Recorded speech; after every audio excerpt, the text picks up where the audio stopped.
रोमी 12 पर्व। अतएव हे भाई माने मु तुम्भमानकु ईश्वरक दया हेतु विनती करुअछि, तुम्हे माने आपण आपण शरीर को सजीव और पवित्र और ईश्वरक सुग्राह बलि रूपे उत्सर्ग कर। यह तो तुम्भमानकर जुक्तियुक्त उपासना। तुम्हे माने एही वर्तमान जुगर अनुरूपी हो नहीं, किंतु जेपरि तुम्हे माने ईश्वरक इच्छा कौन, उत्तम, सुग्राह्य और सिद्ध विषय कौन, यह परीक्षा करी जानिपार एथि निमंते आपणा आपणा मनर नूतनीकरण द्वारा परिवर्तित हुआ। कारण मते प्रदत्त अनुग्रह द्वारा मु तुम्भमानक मध्यरे थिबा प्रत्येक जनकु कहुअछि, आपणा विषय रे जेपरि मने करिबा उचित ताहांक ठारू आपणाकु अधिक बड़ मने न कर, किंतु ईश्वर जाहाकु से परिमाण रे विश्वास वितरण करिअछंती सेही अनुसारे प्रत्येक जन सुबोधर परि आपणा विषय रे मने कर। कारण जेपरि एक शरीर रे आम्भमानकर अनेक अंग प्रत्यंग अछि, किंतु समस्त अंग प्रत्यंगर कार्य एक प्रकार नुहे। सेहीपरि अनेक जे आम्भे माने ख्रीष्टଙ୍କ ठारे एक शरीर और प्रत्येक परस्पर अंग प्रत्यंग। आउ आम्भमानकु प्रदत्त अनुग्रह अनुसारे आम्भे माने विभिन्न दान पाइअछु।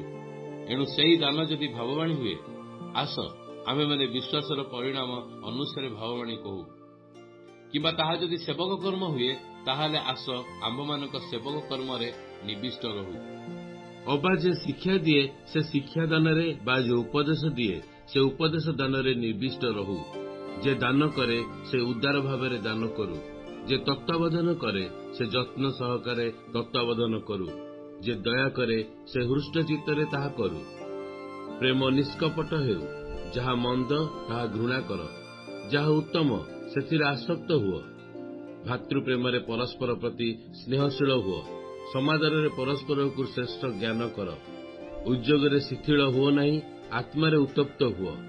प्रभुଙ୍କ सेवा कर, भरोसा रे आनंद कर, क्लेश रे सहिष्णु हुओ। प्रार्थना रे एकाग्र भाव रे निविष्ट थाओ। साधु मानक अभाव मोचन कर, आतिथ्य सत्कार रे बत्री हुओ। जे माने तुमको ताड़ना करती सेमानकु आशीर्वाद कर, अभिशाप दियो नहीं। जे माने आनंद करती सेमानक सहित आनंद कर, जे माने रोदन करती सेमानक सहित रोदन कर। परस्पर प्रति एकमना हुओ। उच्चाभिमानी न होई दीन लोकमानकर संगी हुओ। आपणा आपणा बुद्धि रे बुद्धिमान न हुओ। मंद बदले काहारी मंद कर नहीं।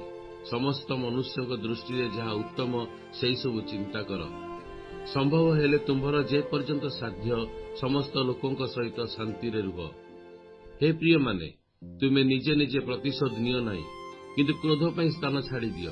कारण लेखा अछि, प्रभु कहंती, प्रतिशोध नेबा आंबर अधिकार, आंबे प्रतिफल देबा। बरं जदि तुम्बर शत्रु क्षुदित तेबे ताकु भोजन कराओ, जदि से तृषित ताकु पान कराओ। कारण एपरी कले तुमे तार मस्तक उपरे जलंता अंगार गदा करिवो।